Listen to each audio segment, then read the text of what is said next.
The TNUoS charge recovers the costs of maintaining and upgrading Great Britain's onshore and offshore transmission system.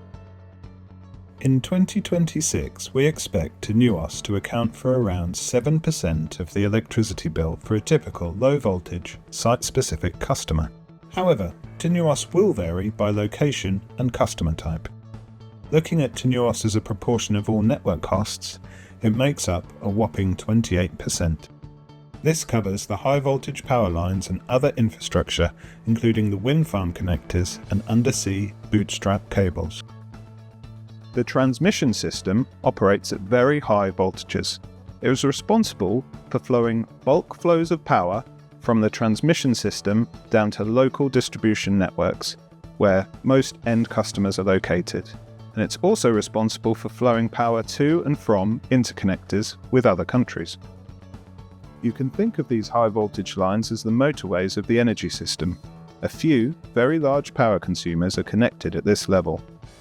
The transmission network across England, Wales and Scotland includes the extremely high voltage lines carrying 275,000 or 400,000 volts. The industry expresses these units as 275 kilovolts or 275 kV and 400 kilovolts or 400 kV, respectively.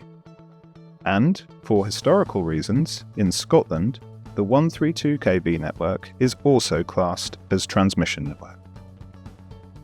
Customers should know TNUoS includes a substantial fixed element, a pence per day charge, that varies depending on the customer's size. There is also a much smaller usage-based charge. This varies from nothing in Scotland and the north of England to the highest charge in London and the southwest. This is because the north generates the most electricity, but the south uses more, so the grid tends to flow power southwards. Currently, the East Midlands doesn't pay, but National Grid currently forecasts this will change in 2027. For half-hourly customers, the charge is multiplied by their usage over the so-called triad periods. For non-half-hourly customers, the charge is based on a forecast of their usage between 4 p.m. and 7 p.m. throughout the year. Which begs the question, will customers know how much they'll be charged in advance? Well, the short answer is yes. The National Energy System Operator, NESO, publishes these costs at the end of January to come into effect from the 1st of April, effectively then 2 months in advance. It also publishes forecasts of the coming charge throughout the year. The fixed charge component makes up the vast majority of TNUoS.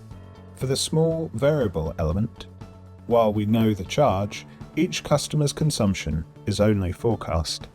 Therefore, depending on your tariff, there may be a period of reconciliation between the forecasts and actual usage once the winter period is over. Let's summarise the main drivers behind the TNUoS charge. As part of the UK's low-carbon agenda, the country is deploying renewable power stations in remote locations, such as wind turbines in the sea and on far-flung islands.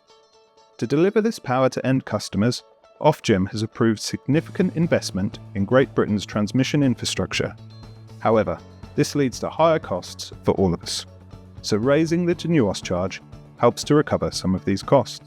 In recent years, regulatory changes have led to a move away from volumetric charges to a fixed pence per day charge.